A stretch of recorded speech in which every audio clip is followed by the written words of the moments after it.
नागपूर जिल्ह्यातील सावनेर येथील दारूचे व्यसन व त्यामुळे उद्भवणाऱ्या कौटुंबिक वादातून दारुड्या धाकट्या भावाने कुटुंबियांसमोर थोरल्या भावाच्या छातीवर भरमार बंदुकीतून छर्रा झाडून त्याची हत्या केली।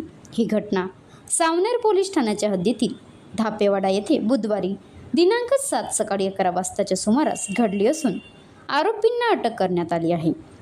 इंद्रजित सिंग छगनसिंग भोंड वय 41 असे मृताचे नाव असून अटक करण्यात आलेल्या आरोपींमध्ये जगजीत सिंग उर्फ जग्गू छगनसिंग भोंड वय 35 व त्यांच्या 72 वर्षीय आईचा समावेश आहे।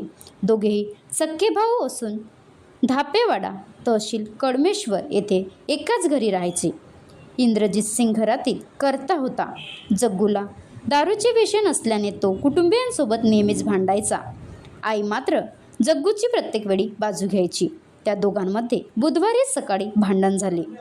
इंद्रजित सिंग घरी दिवाणवर बसून जेवण करीत होता, तर जग्गूला मुलगा व मुलगी अशी 2 अपत्ये आहेत। मुलगी मतिमंद असून दारूच्या व्यसनामुळे पत्नी त्याला व मुलांना सोडून तिच्या माहेरी राहते।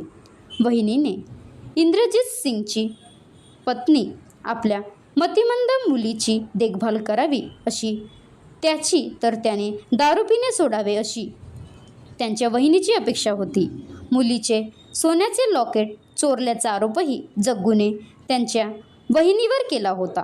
ते लॉकेट परत करण्यासाठी त्याने इंद्रजित सिंगकडे तगादा लावला होता। याच कारणावरून त्यांच्यात सतत भांडणे व्हायची। आता गाडीवर मोबाईल नंबर नाही तर इमर्जन्सी QR कोड लावा, जे तुम्हाला अडचणीच्या वेळी मदत करेल।